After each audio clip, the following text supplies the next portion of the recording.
أعوذ بالله من الشيطان الرجيم. بسم الله الرحمن الرحيم.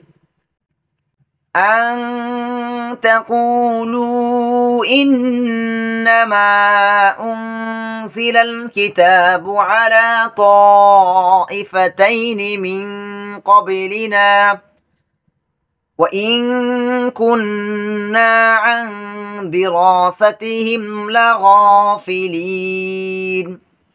أن تقولوا যেন তোমরা বলতে না পারো ইন্নামা মূলত যা বা নিশ্চয়ই উনজিলা অবতীর্ণ হয়েছে আল কিতাবা কিতাব আলা উপর বা প্রতি তাইফাতাইনি দু সম্প্রদায়ের মিন কবিলিনা আমাদের পূর্ববর্তী ওয়াইন ওয়াও এবং বা আর ইন নিশ্চয়ই কুন্না আমরা ছিলাম আন থেকে দিরাসাতিহিম তাদের পাঠ ও পঠনে লাগাফিলিনা অবশ্যই অনবহিত যে অজ্ঞাত ছিলাম আমরা।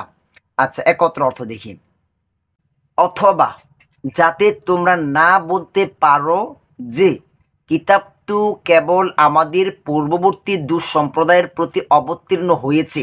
আগের আয়াতে আমরা দেখেছি যে আল্লাহ সুবহানাহু ওয়া তাআলা এই কোরআনের কথা বলেছেন, আর এখানে বলেছেন যাতে তোমরা, এখানে তোমরা হচ্ছে নবী মুহাম্মদ সাল্লাল্লাহু আলাইহি সাল্লামের উম্মত, অর্থাৎ আমরা যেন বলতে না পারি যে কিতাব তো কেবল আমাদের পূর্ববর্তী আগে দুই সম্প্রদায়ের প্রতি অবতীর্ণ হয়েছে। এখানে দুই সম্প্রদায় হচ্ছে ইহুদি এবং নাসারা, যে তাদের প্রতি কি করা হচ্ছে, শুধু কিতাব নাজিল করা হয়েছে এবং আমরা সেগুলোর পাঠ ও পঠন সম্পর্কে কিছুই জানতাম না। যে এখানে আমাদের যে ওজর আপত্তি এগুলো আল্লাহ সুবহানাহু ওয়া তাআলা এখানে খতম করে দিয়েছেন।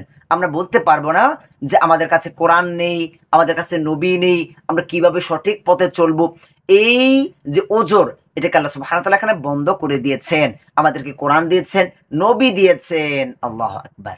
এটার কথা এখানে বলা হচ্ছে যে আমরা বলতে পারতাম যে আমাদের কাছে কোরআন না থাকলে, যে অনেক পূর্বে কোরআন ছিল, যে সম্পর্কে যে পাঠ পঠন সম্পর্কে আমরা কিছুই জানতাম না, তাদের ভাষা বুঝতাম না, পড়তে পারতাম না, এরকম কথা যেন আমরা না বলতে পারি।